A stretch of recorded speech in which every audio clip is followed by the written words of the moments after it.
भगवान की जय। श्री राधा कृष्ण भगवान की जय। श्री द्वारकाधीश भगवान की जय। द्वारका धाम की जय। श्रीमद्भागवत ज्ञान यज्ञ की जय। श्री सुखदेव भगवान की जय।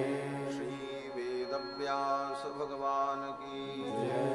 सत्य सनातन धर्म की जय। गो माता की जय। सब संतन की जय। सब भक्तन की जय। जय जय सीताराम। हरि ओम। तच्छंजोरावृणीमहे गातुं यज्ञाय गातुं यज्ञपतये दैवी स्वस्तिरस्तु नः स्वस्तिर्मानुषेभ्यः ऊर्ध्वं जिगातु भेषजं शन्नो अस्तु द्विपदे सं चतुष्पदे विश्वानि देव सवितर्दुरितानि पराशुव जदभद्रं तन्न आशुव सच्चिदानन्दरूपाय विश्वोत्पत्त्यादिहेतवे तापत्रयविनाशाय श्रीकृष्णाय वयं नुमः। वसुदेवसुतं देवं कंसचाणूरमर्दनं देवकी परमानन्दं कृष्णं वन्दे जगद्गुरुं। कृष्णाय वासुदेवाय हरये परमात्मने प्रणतक्लेशनाशाय गोविन्दाय नमो नमः। जन्माद्यस्य यतोऽन्वयादितरतश्चार्थेष्वभिज्ञस्वराट् तेने ब्रह्महृदाय आदिकवये मुह्यन्ति यत्सूरयः तेजो वारिमृदां यथा विनिमयो यत्र त्रिसर्गो मृषा धाम्ना स्वेन सदा निरस्तकुहकं सत्यं परं धीमहि। निगमकल्पतरोर्गलितं फलं शुकमुखादमृतद्रवसंयुतं पिबत भागवतं रसमालयं मुहुरहो रसिका भुवि भावुकाः। यं प्रव्रजन्तमनुपेतमपेतकृत्यं द्वैपायनो विरहकातर आजुहाव पुत्रेति तन्मयतया तरवोऽभिनेदुस्तं सर्वभूतहृदयं मुनिमानतोऽस्मि। व्यासं वसिष्ठनप्तारं शक्तेः पौत्रमकल्मषं पराशरात्मजं वन्दे शुकतातं तपोनिधिं। व्यासाय विष्णुरूपाय व्यासरूपाय विष्णवे नमो वै ब्रह्मनिधये वासिष्ठाय नमो नमः। अचतुर्वदनो ब्रह्मा द्विबाहुरपरो हरिः अभाललोचनः शम्भुर्भगवान् बादरायणः। यस्य स्मरणमात्रेण जन्मसंसारबन्धनात् विमुच्यते नमस्तस्मै विष्णवे प्रभविष्णवे। ऋग्यजुस्सामरूपाय वेदाहरणकर्मणे प्रणवोद्गीतवपुषे महाश्वशिरसे नमः। यो नित्यमच्युतपदाम्बुजयुग्मरुक्मव्यामोहतस्तदितराणि तृणाय मेने अस्मद्गुरोर्भगवतोऽस्य दयैकसिन्धो रामानुजस्य चरणौ शरणं प्रपद्ये। शाण्डिल्याह्वयवंशवारिदविधुं श्रीकोसलेशार्चकं विश्वक्सेन यतीन्द्रदेशिकपदद्वन्द्वारविन्दाश्रितं स्वाचार्ये सुयतौ जगद्गुरुवरे श्रीरामनारायणे नित्यं सक्तमतिं जगद्गुरुवरं श्रीवासुदेवं भजे। अस्मद्गुरुभ्यो नमः। अस्मत्परमगुरुभ्यो नमः। अस्मत्सर्वगुरुभ्यो नमः। श्रीमते रामानुजाय नमः। श्रीपराङ्कुशपरकालयतिवरवरप्रतिपादिभीकरगुरुभ्यो नमः। श्रीजानकीकान्तस्मरणं श्रीराधाकान्तस्मरणं सन्तपूर्वाचार्या सहायाः संत पूर्वाचार्या सहायाः। बोलिए श्री सीतारामचंद्र भगवान की जय। श्री रंगनाथ भगवान की जय। श्री द्वारकाधीश भगवान की जय। श्री भागवत भगवान की जय। सत्य सनातन धर्म की जय। श्री सुखदेव भगवान की जय। गो माता की जय। सब संतन की जय। श्री भाष्यकार रामानुज स्वामी जी महाराज की जय। जय जय श्री राधे श्याम। भगवान श्याम सुंदर कृष्णचंद्र की मंगलमयी कथा का हम सभी लोग श्रवण लाभ प्राप्त करें। उसके पूर्व भगवान नाम संकीर्तन श्रद्धा भाव से कर लें। पश्चात भगवान की पावन चर्चा श्रवण करें। मुकुंद माधव गोविंद बोल, केशव माधव हरि हरि बोल। मुकुंद माधव गोविंद बोल, केशव माधव हरि हरि बोल। मुकुंद माधव गोविंद बोल, केशव माधव हरि हरि बोल। मुकुंद माधव गोविंद बोल, केशव माधव हरि हरि बोल। मुकुंद माधव गोविंद बोल, केशव माधव हरि हरि बोल। मुकुंद माधव गोविंद बोल, केशव माधव हरि हरि बोल। हरि हरि बोल प्यारे हरि हरि बोल। हरि हरि बोल प्यारे हरि हरि बोल। हरि हरि बोल प्यारे हरि हरि बोल। हरि हरि बोल प्यारे हरि हरि बोल। मुकुंद माधव गोविंद बोल, केशव माधव हरि हरि बोल। मुकुंद माधव गोविंद बोल, केशव माधव हरि हरि बोल। मुकुंद माधव गोविंद बोल, केशव माधव हरि हरि बोल। मुकुंद माधव गोविंद बोल, केशव माधव हरि हरि बोल। हरि हरि बोल प्यारे हरि हरि बोल। हरि हरि बोल प्यारे हरि हरि बोल। हरि हरि बोल प्यारे हरि हरि बोल। हरि हरि बोल प्यारे हरि हरि बोल।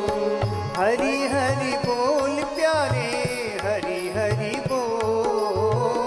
हरि हरि बोल प्यारे हरि हरि बोल।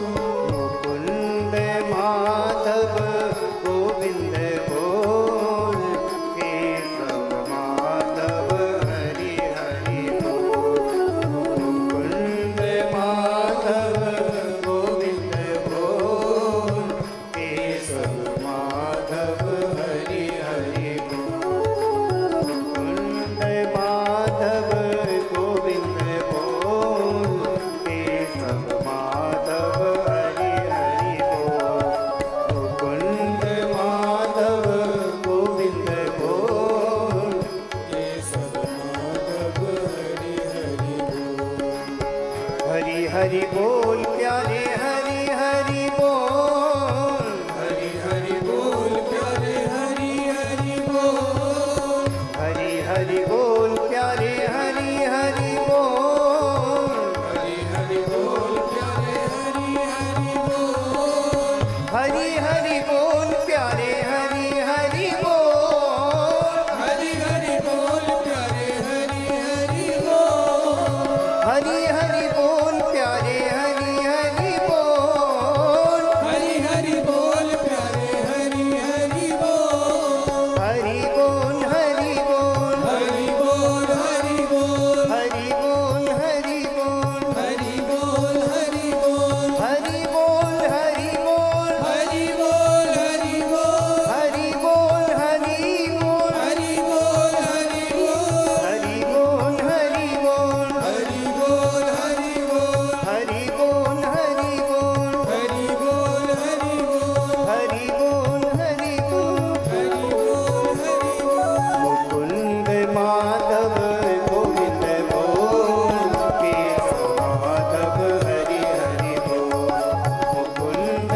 द्वारकाधीश भगवान की जय।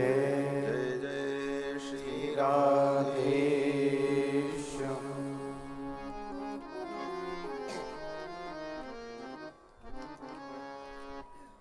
परमाध्यक्ष अनंत कोटि ब्रह्मांड नायक सर्वेश्वरेश्वर भगवान श्री द्वारकाधीश, जिनकी पावन छत्र छाया में, जिनकी पावन सन्निधि में, द्वारका धाम में विराजमान होकर हम सभी लोग विगत 6 दिनों से श्रीमद् भागवत की पावन चर्चा श्रवण कर रहे हैं। आज के इस सत्र के यजमान, सपत्नीक, सपरिवार एवं जय बद्री विशाल सेवा समिति के समस्त सदस्यजन, दूर दूर से आए हुए श्रद्धालु श्रोता बंधुओं, धर्मानुरागी सज्जनों, श्रद्धामयी माता, ये बम बम कर रहा बंद करो, साफ करो तो क्लियर।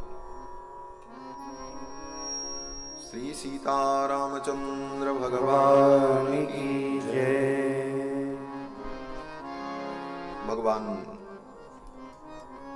श्री द्वारकाधीश की कृपा से निर्विघ्नता पूर्वक आज 7वां दिवस बीत रहा है। सानंद ये कार्यक्रम आज पूर्णता को प्राप्त होगा। आप सभी लोगों की भक्ति, आपका स्नेह और जय बद्री विशाल सेवा समिति की तत्परता, सेवा परायणता, इन सारे प्रयासों का ही ये फल है कि दूर देश में समुद्र के तट पर आकर इतनी व्यवस्था करके भगवान की पावन चर्चा में 7 दिनों तक समय बिताना ये साधारण बात नहीं, ये भगवान की महती कृपा का फल है।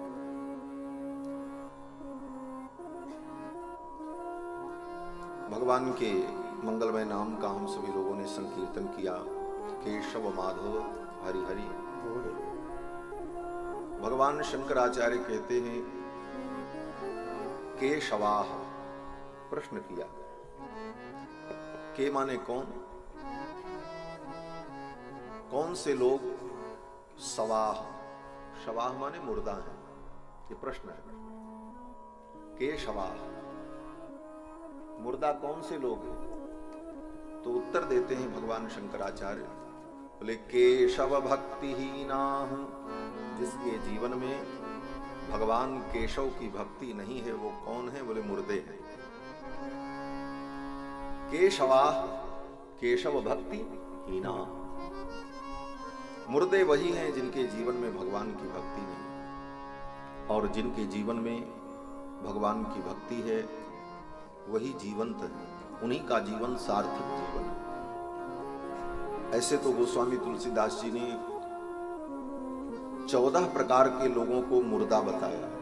थोड़ा साफ करो आवाज, बहुत मोटी और बम बम आवाज है, एकदम क्लियर आवाज है। श्री सीतारामचंद्र भगवान की जय। श्री गोस्वामी तुलसीदास जी महाराज कहते हैं इस संसार में दिखने वाले, चलने फिरने वाले प्राणियों में 14 प्रकार के प्राणी ऐसे हैं जिनको मुर्दा ही समझना चाहिए, वो मरे हुए। वो 14 लोग कौन हैं? बड़ी लंबी लिस्ट बताई गोस्वामी जी ने।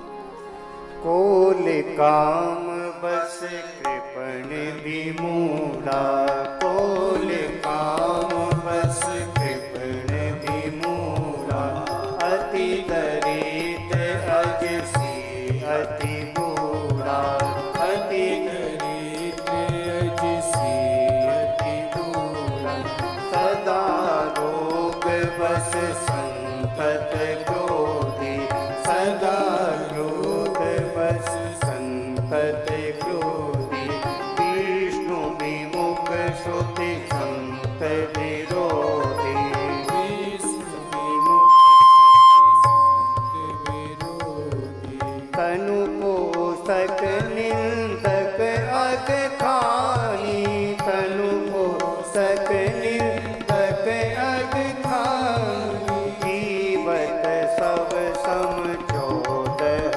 प्राणी, जीवत सब समझोदह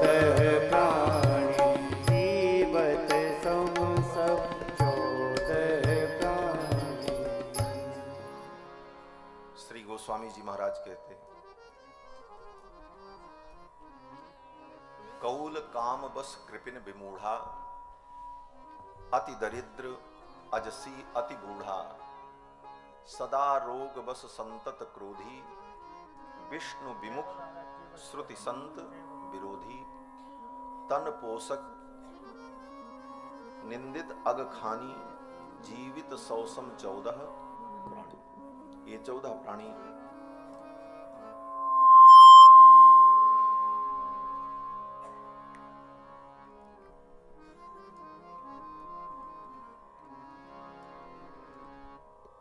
श्री सीतारामचंद्र भगवान की जय।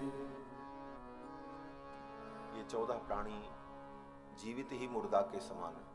कौल, कौल माने वाम मार्ग, जो अघोर पंथ, वाम पंथ में जाकर वाम मार्गी होकर उपासना करते हैं, उनको मुर्दा ही समझना चाहिए। वामपंथी कोई मुर्दों से बड़ी दोस्ती होती, इसीलिए वामपंथी सब शमशान घाट पर शमशान जगाते। तो मुर्दे कहाँ रहेंगे? बोले मुर्दे तो शमशान में ही रहेंगे। तो कौल काम बस, जो कामना के वश है, कामना के वशीभूत जो हो गया वो भी मुर्दा ही है। कौल काम बस। कृपिन, जिसके अंदर कृपणता है, कंजूस आदमी, बोले वो भी मुर्दा ही होता है। विमूढ़ा, जो मूर्ख है, अत्यंत मूर्ख, विमूढ़। अति दरिद्र, अति दरिद्र का मतलब जिसका स्वभाव दरिद्र का है, सब कुछ है लेकिन स्वभाव उसका दरिद्र है, अति दरिद्र। अजसी, संसार में जिसका यश नहीं है, जिसको लोग गालियां दे रहे हैं तो उसको मरे ही समझो। अति बूढ़ा, संसार के विषयों का भोग करने के कारण अल्प अवस्था में ही जिसके शरीर में वृद्धता दिखाई पड़ने लगी, बुढ़ापा आ गया, वो भी मुर्दा ही। भोगादि के कारण समय से पूर्व ही वृद्धावस्था जिसके जीवन में आ गई, जिसके अंग प्रत्यंग गलित हो गए, वह भी मुर्दा ही है। अजसी अति बूढ़ा, सदा रोग बस, जिसके जीवन में सदा रोग बना रहे, रोग से निवृत्ति न हो, वो भी मरा ही हुआ है। संतत क्रोधी, जो सदा क्रोध में ही रहता है, हमेशा क्रोध जिसको आता हो, वह भी मुर्दा ही। विष्णु विमुख, जो भगवान से विमुख है, वह भी मुर्दा ही। श्रुति संत विरोधी, जो वेद शास्त्र और संतों का विरोध करता है, वो भी मुर्दा ही। तन पोषक, जो व्यक्ति अपने तन के ही पोषण में लगा है, सवेरे से शाम तक क्या खाएं, क्या पहने, कैसे सजें, कैसे दिखें, इसी में जिसकी बुद्धि लगी हुई है, वो भी मुर्दा ही है। तन पोषक। निंदित, जो निंदनीय है। अघ खानी, जो पाप से युक्त है। इतने प्राणी कौन है? बोले गोस्वामी जी कहते हैं जीवित 100 सम 14 प्राणी। ये 14 प्राणी जीते ही मुर्दे के समान। इसीलिए इन पर भगवान की कृपा दुग्ध की वर्षा नहीं होती। भगवान के कृपामृत की वर्षा ऐसे मुर्दों पर नहीं होती। हमारे पूज्य स्वामी जी कहा करते थे, पहले जिंदा तो हो, ठाकुर तो तुमको कृपामृत पिलाने के लिए तैयार बैठे, लेकिन पहले तुम जिंदा हो। बोले कैसे? बोले जैसे गाय जब बच्चे को जन्म देती है और बच्चा पैदा हुआ तो वो घूम करके देखती है, अगर वो जीवित है तो गाय के चारों स्तनों में दुग्ध भर जाता है उस बच्चे के लिए, लेकिन अगर वो मरा पैदा हुआ तो सूंघ करके वो संतोष कर लेती है और उसके स्तन का दुग्ध अपने आप सूख जाता है। अगर वो जीवित है तो उसके पोषण के लिए उसके चारों स्तनों में दुग्ध भर जाता है, परंतु अगर वो मरा है, मर गया, मुर्दा है, तो फिर उस गाय का वात्सल्य उसके प्रति कोई वात्सल्य नहीं रह जाता। उसी प्रकार ये जीव अगर मुर्दा है तो भगवान का वात्सल्य, भगवान का कृपामृत उसे प्राप्त, इसलिए पहले जिंदा बनो। और जिंदा बनने के लिए क्या करना है? जीवित होने के लिए कहते हैं भगवान की भक्ति करो, केशवा केशव भक्ति हीना। हीना। जिसके जीवन में भगवान की भक्ति नहीं वही मुर्दा है। श्रीमद् भागवत महापुराण भक्ति प्रधान ग्रंथ है। इसमें ज्ञान का भी वर्णन है, वैराग्य का भी वर्णन है, योग का भी वर्णन है, कर्म का भी वर्णन है, परंतु प्रधानता किसकी है? भक्ति की। प्राधान्येन व्यपदेशा भवन्ति। प्रधानता जिस वस्तु की होती है उसी का वर्णन होता है। इस शास्त्र में भक्ति की प्रधानता है, इसीलिए श्रीमद् भागवत शास्त्र भक्ति शास्त्र है। और भक्ति हो तभी ये समझ में भी आता है। बहुत बड़े विद्वान हो और सोचें कि भागवत समझ लें, बोले नहीं समझ, लेकिन भक्ति है तो भागवत समझ में आ जाता है। भक्त्या भागवतम शास्त्रम। भक्ति के द्वारा भागवत शास्त्र अवगत हो जाता है, हृदयंगम हो जाता है। श्री सुखदेव भगवत सूत जी महाराज कहते हैं, वेदादिर वेद माता च पौरुषम सूक्तमेव च त्रयी भागवतम चैव द्वादशाक्षर एव च। चारों वेद, वेद माता गायत्री, पौरुषम सूक्तमेव च पुरुष सूक्त, और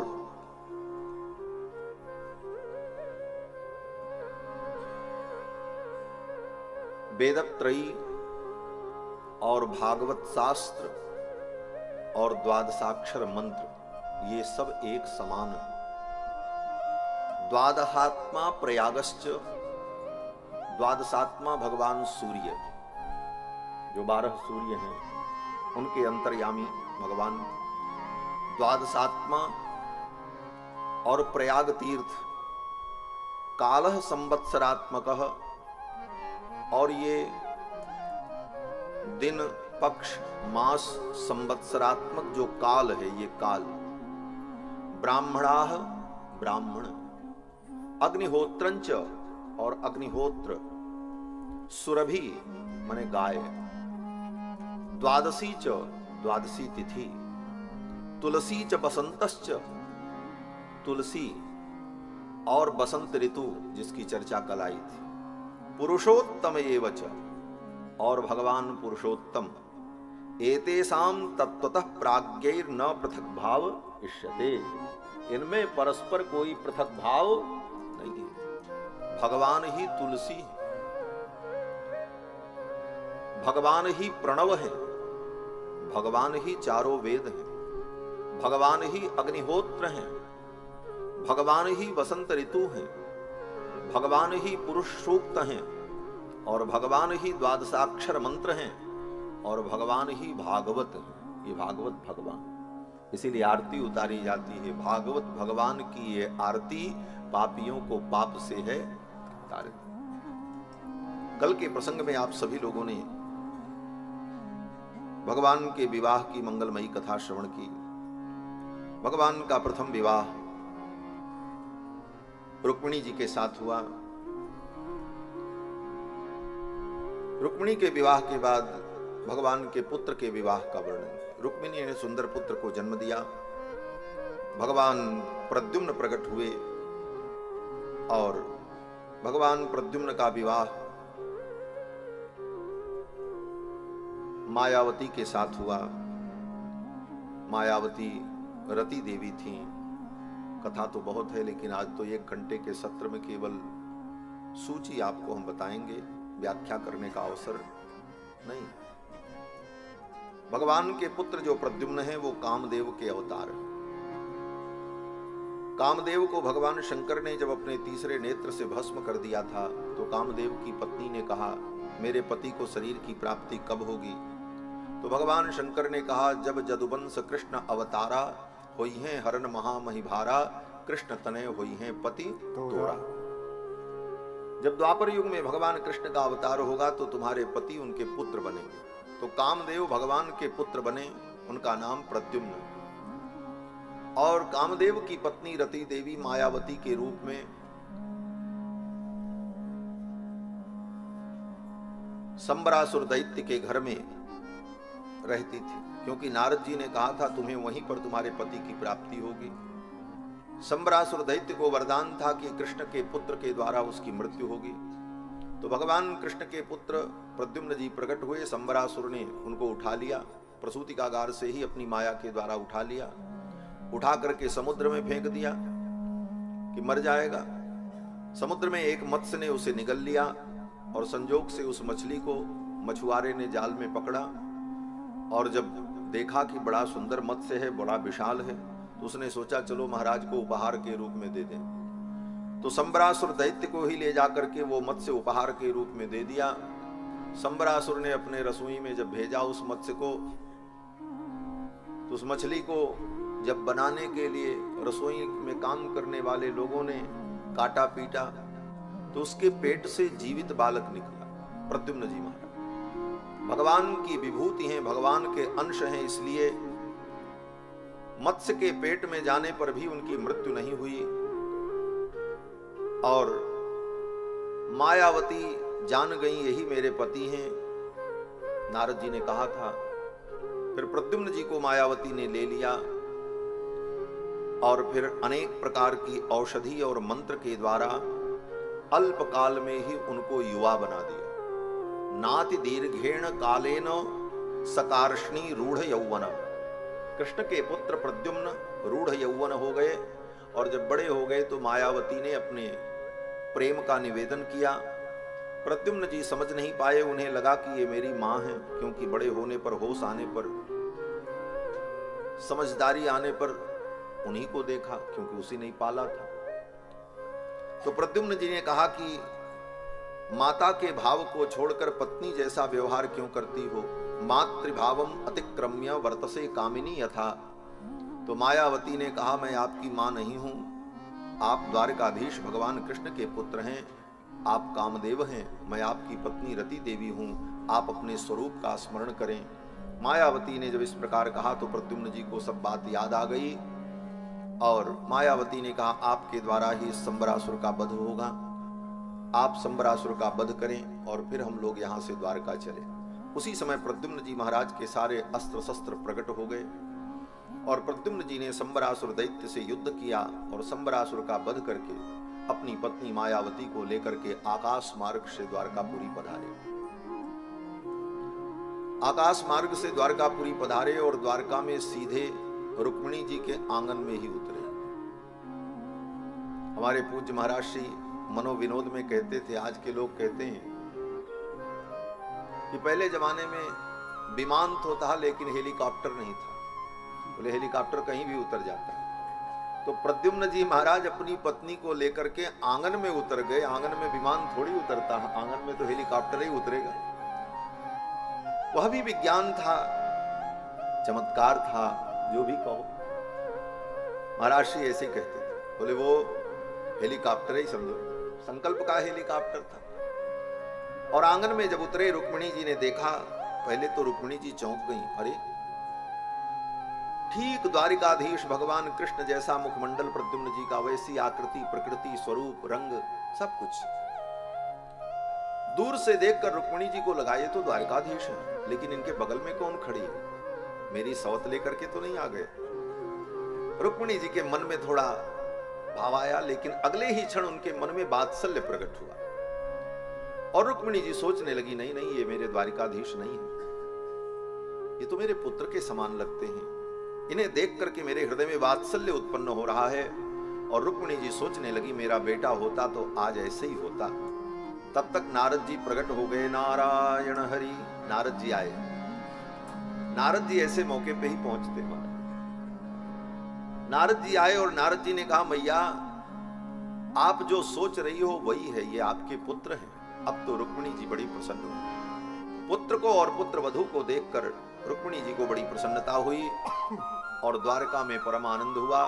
फिर प्रद्युम्न जी के साथ मायावती का बड़े धूमधाम से विवाह संपन्न हुआ। भगवान का विवाह हो गया, भगवान के बेटे का ब्याह हो गया, घर में बहू आ गई, लेकिन अभी ससुर जी के ब्याह बाकी हैं। अभी कितने ब्याह बाकी हैं? बोले अभी तो 16,107 ब्याह बाकी। ऐसी लीला कृष्ण। घर में बहू आ गई और ससुर जी दूल्हा बन रहे, बाजे बज रहे महाराज। कन्हैया की लीला बड़ी अद्भुत है। आगे वर्णन करते हैं कि द्वारका में एक छत्री थे, उनका नाम सत्राजित था। सूर्य भगवान के भक्त थे। सूर्य भगवान ने उनको एक मणि दी थी और वो बड़ी विचित्र मणि, उसका नाम स्यमंतक मणि था। उस मणि से रोज 8 भार सोना निकलता था। अब जिसको रोज 8 भार सोना मिले, वो 8 भार का मतलब भरी नहीं, जो आज जिसको भरी बोलते, उसकी बड़ी लंबी गणना है। बहुत प्रचुर मात्रा में सोना प्रकट होता था और उसी सोने से सत्राजित का वैभव बढ़ने लगा। भगवान ने एक दिन सत्राजित से कहा, यह मणि राजकोष में जमा कर दो। ऐसी बहुमूल्य वस्तु तो राजा के खजाने में होनी चाहिए। सत्राजित ने कहा, यह मेरी मणि है, भगवान सूर्य ने हमको दिया है, इसे मैं नहीं दूंगा। तो भगवान ने कहा ठीक है, फिर समझाएंगे। भगवान ने सोचा चलो फिर इस विषय पर चर्चा होगी। राजनीति में वार्ता का दौर बंद नहीं होता। एक दौर की वार्ता हुई, कोई निष्कर्ष नहीं निकला, तो फिर दूसरे दौर की वार्ता, तीसरे दौर की वार्ता चलती रहती। राजनीति में बड़े धैर्य की आवश्यकता होती। आज भी पड़ोसी मुल्क से जब विवाद होता है तो वार्ता के दौर चलते हैं और 50 वर्ष से चल रहे हैं। आज तक देश की आजादी के बाद भी पाकिस्तान के साथ कितनी वार्ताएं हुई और आज भी वार्ता का दौर चलता है। वार्ता की पेशकश होती है, कभी कोई समाधान निकलेगा। भगवान ने कहा चलो ठीक है, बाद में देखेंगे इस विषय को। संयोग सत्राजित का जो भाई प्रसेन, उसने कहा भैया ये मणि हमको दे दो, आज हम गले में पहनकर अपने मित्रों के साथ घूमने जाएं तो मित्रों के बीच में मेरी शान बन जाएगी। कुछ लोग शान बनाने के चक्कर में ही जान गंवा देते हैं। ये जो कहावत है, शान के चक्कर में जान चली गई, ये प्रसेन के साथ घटना हो गई। प्रसेन ने उस मणि को गले में धारण किया और अपने मित्रों के साथ शिकार खेलने गया। जंगल में एक सिंह ने उसको मार डाला और सिंह वो मणि लेकर के चला गया। आगे जाने पर उस सिंह का युद्ध एक रीछ से हुआ, भालू से। उसने उस सिंह को मार डाला और मणि लेकर के चला गया। प्रसेन लौट करके नहीं आया। सत्राजित को संदेह हो गया कि कृष्ण मणि मांग रहे थे, मैंने नहीं दिया, लगता है कृष्ण ने ही मेरे भाई को मार दिया हो, मणि ले ली हो। ऐसी आशंका व्यक्त की अपने घर में और कहीं से वो चर्चा भगवान कृष्ण के कानों तक पहुंच गई। ये सब द्वारिका की ही घटना है, यहां की लीला है। भगवान के कान में ये बात पहुंची तो भगवान ने द्वारका की सुधर्मा सभा बुलाई और कहा, सत्राजित जी को मेरे ऊपर संदेह है कि मणि मैंने चुराई, लेकिन मणि मेरे पास नहीं है। लेकिन जब तक वो मणि मिल नहीं जाती है तब तक मैं निर्दोष सिद्ध नहीं होऊंगा। क्या प्रमाण है कि मणि मेरे पास नहीं है? पहले तो मणि का पता लगे और मणि किसके पास है, प्रसेन का शव कहां है, प्रसेन अगर मर गया है तो उसका शव कहां है, ये सब चीजें मिलें तब ये जो अपवाद है मेरे ऊपर, इसका निराकरण होगा। और जब तक ये सब कुछ अपवाद समाप्त नहीं हो जाता तब तक मैं अब द्वारिका की सभा में नहीं आऊंगा। ये कह करके भगवान ने द्वारका की सुधर्मा सभा त्याग दी, अपने पद से मानो त्याग पत्र दे दिया। सत्राजित भी सुधर्मा सभा के एक सदस्य थे, सांसद थे। संसद माने सभा, संसद का मतलब होता है सभा, और उस सभा में जो बैठे वो सांसद। तो भगवान की जो संसद थी उसका नाम था सुधर्मा सभा। जैसे आज की सभा में होता है लोकसभा, राज्यसभा, विधानसभा, उसी तरह भगवान की जो सभा लगती थी उसका नाम सुधर्मा सभा। और उस सभा के कई सदस्य थे, उसमें सत्राजित भी थे, भगवान भी थे। भगवान तो सदस्य ही थे। राजा तो द्वारिका के महाराज उग्रसेन थे। गद्दी पर महाराज उग्रसेन ही बैठते। द्वारकाधीश भगवान कृष्ण को कहा जाता है और सारा शासन भगवान के अनुसार ही होता, सब निर्णय भगवान लेते। लेकिन गद्दी पर तो महाराज उग्रसेन बैठते थे। दस्तखत उन्हीं का होता, दस्तखत उन्हीं का होता, आदेश उन्हीं के नाम से पारित होता, काम सब भगवान करते। कारण बोले भगवान कृष्ण का जन्म यदुवंश में हुआ और यदुवंश में, यदुवंश को शाप है, यदु को शाप था। तुम गद्दी के अधिकारी नहीं होगे, इसलिए उनके वंश में उत्पन्न होने के कारण भगवान गद्दी पर राजा के रूप में नहीं बैठे। राजा के रूप में तो महाराज उग्रसेन ही थे। तो भगवान ने सुधर्मा सभा का त्याग कर दिया और चल पड़े पता लगाने के लिए। सेवकों को लेकर के गए तो जंगल में ढूंढते ढूंढते प्रसेन का क्षत विक्षत शव मिला। सेवकों ने कहा महाराज किसी सिंह ने इसे मारा है, ऐसे चिन्ह दिखाई पड़ रहे हैं, वही मणि ले गया होगा। सिंह के पैर के चिन्हों को देखते देखते आगे बढ़े तो आगे जाने पर सिंह भी मरा मिला। सेवकों ने कहा लगता है किसी भालू ने इसे मारा है, क्योंकि भालू के शरीर के बाल यहाँ गिरे हुए हैं, युद्ध में उसके शरीर को सिंह ने नोचा है। चिन्ह और निशान सब देखते हुए आगे बढ़े ढूंढते हुए तो आगे एक गुफा दिखाई।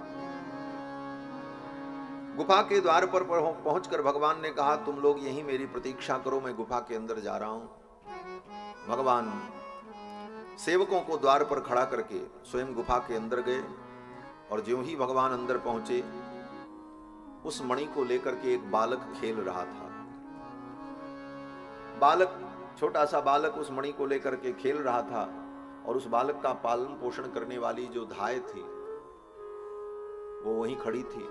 उसने जब भगवान को देखा तो जोर से चिल्लाने लगी, तम पूर्वम नरम दृष्ट्वा धात्री चुक्रोश भीतवत। वो भयभीत तो होकर के चिल्लाने लगी, कोई नर आ गया, कोई नर आ गया, कोई पुरुष आ गया। जब तक भगवान कुछ सोचते समझते सावधान होते तब तक गुफा के अंदर से एक भयंकर रीछ निकला और भगवान के ऊपर कूद पड़ा। भगवान के साथ उस रीछ की गुत्थम गुत्थी होने लगी। कभी भगवान उसको पटक दे, कभी वो भगवान को पटक दे। हाथ से, लात से, घूंसे से एक दूसरे के ऊपर प्रहार प्रारंभ हो गया और 28 दिनों तक अनवरत रात दिन कृष्ण भगवान का उस रीछ से युद्ध चलता रहा। 28 दिन। आसीत तदष्टाविंसाहम इतरेतर मुष्टि भी। वो रीछ भी साधारण नहीं था। 28 दिन तक युद्ध करते करते भगवान के ऊपर कोई प्रभाव नहीं पड़ा। भगवान तो यथावत उसी प्रकार प्रसन्न तरोताजा, लेकिन वो रीछ 28 दिन बीतते बीतते कमजोर होने लगा। था तो बड़ा प्राण, लेकिन 28 दिन तक बिना अन्न जल ग्रहण किए अनवरत युद्ध, उस रीछ की भी शक्ति घटने लगी। और जब 28 दिन हो गया तो 28वें दिन युद्ध करते करते उस रीछ की दृष्टि भगवान के छाती पर गई। देखा भगवान के वक्षस्थल पर भृगु जी के चरण का चिन्ह, श्रीवत्स चिन्ह, गले में कौस्तुभ मणि। इन चिन्हों को देखकर वो रीछ जान गया ये तो साक्षात नारायण है। जिनके वक्ष पर भृगु जी के चरण का चिन्ह, एक तरफ श्रीवत्स चिन्ह, लक्ष्मी जी का स्थान हो। लक्ष्मी जी भगवान के छाती में ही रहती। एक महात्मा ने कहा जब भगवान की पत्नी ठाकुर के छाती पे चढ़ी हुई है तो आज किसी की पत्नी अगर छाती पे चढ़कर बोल रही है तो कोई नई बात नहीं। ठाकुर जी की पटरानी लक्ष्मी तो भगवान की छाती में ही रहती। चकर्थ यस्या भवनम भुजांतरम तब प्रियम धाम यदि जन्म। भुजांतरम, दोनों भुजाओं के बीच में। यामुनाचार्य स्वामी जी महाराज वर्णन करते हैं, चकर्थ यस्या भवनम भुजांतरम तब प्रियम धाम यदि जन्म। तो श्री जी भगवान के वक्षस्थल में रहती, छाती में ही रहती। क्यों? बोले भगवान को शांति प्रदान करने के लिए। तद वक्षस्थल नित्यवास रसिकाम तत्शांति संवर्धिनी। भगवान के शांति का संवर्धन करने के लिए श्री जी भगवान के हृदय में ही रहती। बोले भगवान के शांति को बढ़ाने की जरूरत क्यों है? बोले भगवान की शांति को बढ़ाने की जरूरत इसलिए है कि यद्यपि भगवान शांताकारम भुजग शयनम हैं, परंतु इतनी बड़ी सृष्टि को बनाकर, इतना बड़ा प्रपंच रच के, इन अनंत अनंत जीवों के पुण्य पाप कर्मादि का निर्णय और संपूर्ण अनंत अनंत ब्रह्मांड का संचालन और इतनी बड़ी जिम्मेदारी से कभी कभी ठाकुर जी झल्ला जाते। जैसे व्यक्ति के सिर पर बहुत काम हो तो व्यक्ति कभी कभी अशांत हो जाता है, ठाकुर जी को भी अशांति हो जाती है। तो श्री जी क्या करती हैं, बोले भगवान के हृदय में बैठ करके उनको शीतल बनाए रखती। तदवक्षस्थल नित्यवास रसिकाम तच्छांति संवर्धिनीम पद्मालंकृत पाणि पल्लव युगाम पद्मासनस्थाम श्रियम वात्सल्यादि गुणोज्ज्वलाम भगवतीम वंदे जगन माता। जगन माता लक्ष्मी जी वक्ष में इन चिन्हों को जब देखा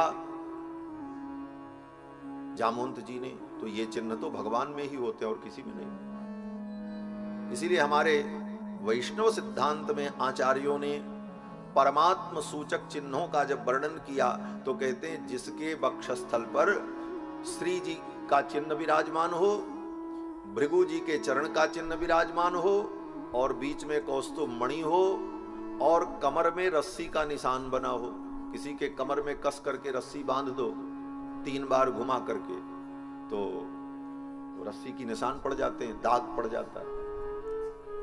द्वापर युग में मैया यशोदा ने भगवान के कमर में रस्सी बांधी उलूखल बंधन लीला में, तो ठाकुर जी की कमर में रस्सी के निशान बन गए। हमारे आपके शरीर में कहीं कोई निशान बन जाए तो मिट जाता है थोड़ी देर बाद। ठाकुर जी के कमर में वो रस्सी का निशान बन गया, तो ठाकुर जी ने कहा अब इसको कभी हम मिटने नहीं देंगे। बोले क्यों? बोली मेरी मैया ने मुझे बांधा है, ये मैया के प्रेम का प्रतीक बन करके रहेगा, और भगवान के विग्रह में आज भी वो चिन्ह बना। किसी ने कहा ये चिन्ह तो द्वापर में बना, फिर तो इसके पहले जो भगवान के अवतार हुए, रामावतार, कृष्णावतार, उन अवतारों में ये चिन्ह नहीं था। तो कहते हैं भगवान के संकल्प से भगवान के सभी रूपों में वो चिन्ह प्रकट हो गए, चाहे नरसिंह अवतार हो, चाहे वामन अवतार हो, चाहे रामावतार। लीला कृष्णावतार में हुई और वो चिन्ह भगवान के कमर में प्रकट हो गया, दामोदर। इसीलिए भगवान का नाम दामोदर पड़ा। दाम माने रस्सी और उदर माने पेट। रस्सी का चिन्ह जिनके पेट में बन गया उनका नाम दामोदर। तो ये दामोदर का चिन्ह, भृगु जी के चरण का चिन्ह, और कौस्तुभ मणि और श्री जी का स्थान, ये जहां दिख जाए जिस रूप में, जिस विग्रह में, बोले वही परमात्मा, वही साक्षात हरि। और ये चिन्ह, ये चारों चिन्ह भगवान के सभी अवतारों में रहते हैं, 24 अवतार। इसीलिए भगवान के 24 अवतारों को तत्वतः एक ही माना जाता है। रूप अलग अलग, लेकिन भगवान तो वही, क्योंकि चिन्ह वही है। तो परतत्व सूचक चिन्हों में ये चिन्ह आते हैं। उस रीछ ने जब देखा तो वो रीछ जान गया, अरे ये तो साक्षात नारायण है। चरणों में गिर पड़ा और रीछ ने प्रार्थना की, विष्णुम पुराण पुरुषम, हे भगवान आप नारायण हैं, आप पुराण पुरुषोत्तम हैं। प्रभ विष्णुम अधीश्वरम, आप संपूर्ण ब्रह्मांड के अधीश्वर हैं।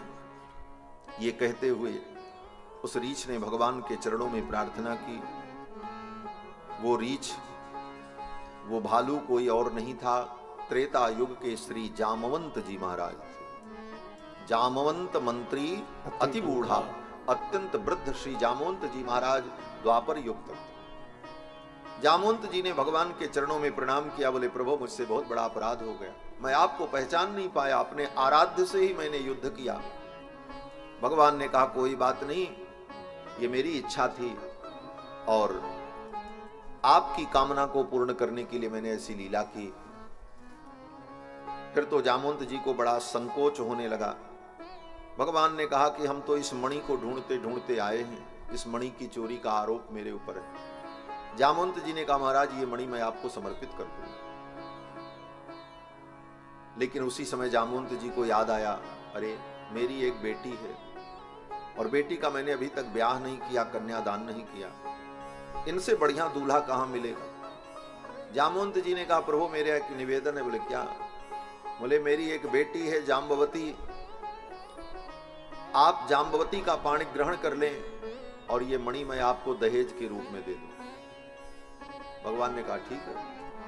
ठाकुर जी गए थे मणि ढूंढने के लिए, ठाकुर जी गए रत्न ढूंढने के लिए, और रत्न के साथ साथ कन्या रत्न की भी प्राप्ति हो गई। ठाकुर जी का ऐसे ही सब ब्याह होता महाराज। इस मामले में कन्हैया बड़े अद्भुत हैं महाराज, बड़े लकी हैं। आज की बात, जहां जाते वहीं ब्याह हो जाता। अब तो जामवंत जी ने कन्यादान किया, जाम्बवती को लेकर, मणि को लेकर के भगवान आए, ला करके मणि सत्राजित को दिया। अब द्वारका में फिर चर्चा होने लगी, अब सब सत्राजित को गाली देने लगे। बोले देखो इस नीच को, इसने भगवान द्वारिकाधीश के ऊपर इतना घृणित आरोप लगाया। जहां जाए सत्राजित, चारों तरफ लोग उनकी आलोचना करने लगे। अब तो उनको घर से बाहर निकलना मुश्किल होने लगा। तो सत्राजित ने सोचा अब मैं क्या करूं। उनकी भी एक बेटी थी मात्र, सत्यभामा, कोई बेटा नहीं, कोई और बेटी नहीं, एकमात्र कन्या। तो सत्राजित ने सोचा ब्याह मुझे भी करना ही है बेटी का, और कहीं दूर बेटी जाएगी किसी दूसरे गांव में, दूसरे शहर में, दूसरे राज्य में, तो मिलना भी नहीं होगा। क्यों न मैं भी अपनी बेटी का विवाह कृष्ण के साथ कर दूं, और यही बेटी रहेगी, और जब कृष्ण मेरे दामाद हो जाएंगे तो किसकी हिम्मत है बोलने की, कौन बोलेगा। फिर तो सत्राजित ने भी प्रस्ताव कर दिया कि हे कृष्ण, मेरी बेटी सत्यभामा का आप पाणी ग्रहण करो, आप इस कन्यादान को स्वीकार करो। भगवान ने कहा ठीक है। ठाकुर जी तो तैयार है, कभी ना नहीं करते कन्हैया इस मामले में। क्यों? बोले पिछले अवतार का अनुभव बड़ा विचित्र था। रामावतार में वो बेचारी आई थी शूर्पणखा, ब्याह करने तो आई थी। सूपनखा रावण के बहिनी, दुष्ट हृदय दारुण जस अहिनी, पंचवटी सो गई एक बारा, देख बिकल भई जुगल कुमारा।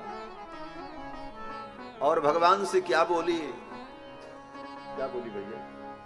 तुम सम पुरुष नमो सम नारी, तुम सम पुरुष नमो सम नारी। यह संयोग विधि रचा विचारी, यह संयोग विधि रचा विचारी। तुम सम पुरुष नमो सम नारी, तुम सम पुरुष नमो सम नारी। शूर्पणखा ने कहा आपके जैसा कोई पुरुष नहीं, मेरी जैसी कोई स्त्री नहीं। अब मेरा मन कहता है मैं आपसे ब्याह कर लूं। मन माना कछ तुम ही निहारी, आपको देख करके मेरा मन आपसे ब्याह करने के लिए सोचता है।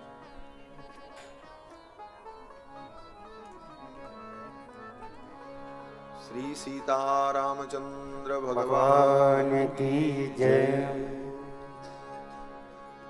दो बार भगवान नाम संकीर्तन करते। सीताराम राम राम सीताराम राम राम, सीताराम राम राम सीताराम राम राम, सीताराम राम राम सीताराम राम राम, सीताराम राम राम सीताराम राम, सीताराम राम राम सीताराम राम राम, सीताराम राम राम सीताराम राम राम, सीताराम राम राम सीताराम राम राम, सीताराम राम राम सीताराम राम, सीताराम राम राम सीताराम राम राम, सीताराम राम राम सीताराम राम।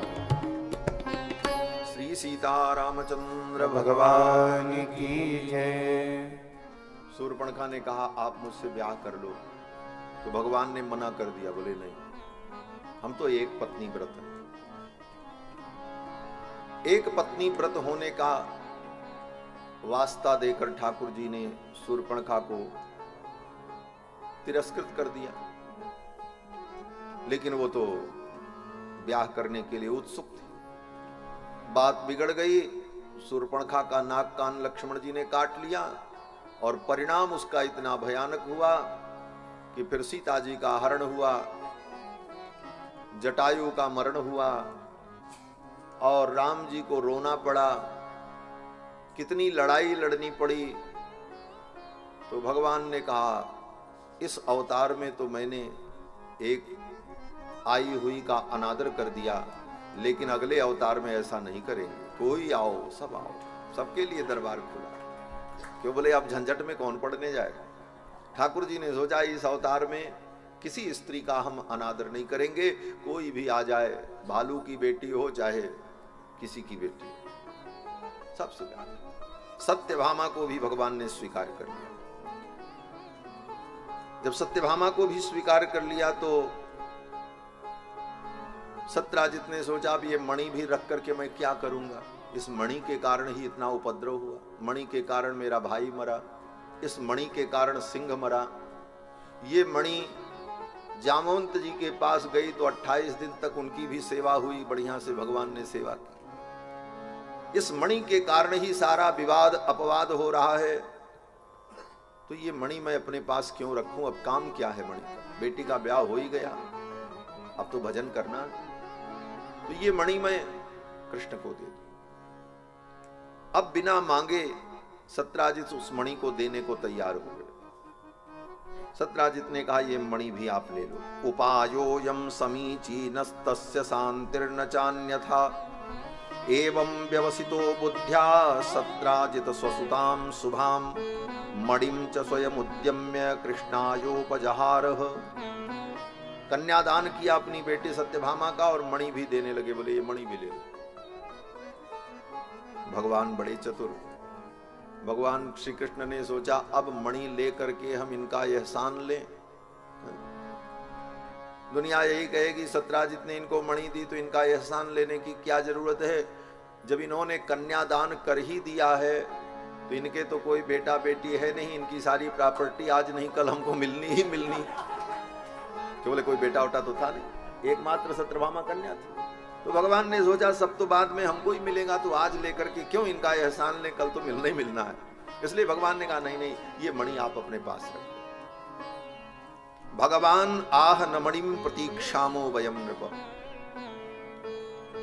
भगवान ने कहा ये मणि मैं नहीं लूंगा। सत्यराजित ने कहा नहीं द्वारकाधीश हे कृष्ण ये मणि ले लो।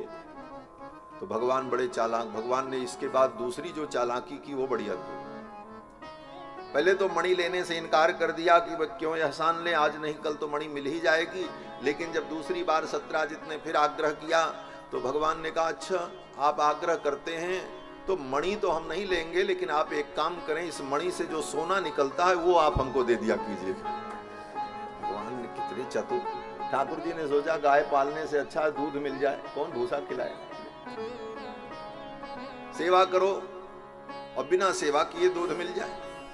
भगवान ने सोचा मणि की रोज पूजा करनी पड़ेगी, सुरक्षा करनी पड़ेगी, मणि इनके पास रहे और जो सोना निकले वो हमारे पास आए। भगवान ने कहा तवास्ताम देव भक्तस्य वयम च फल भागिन।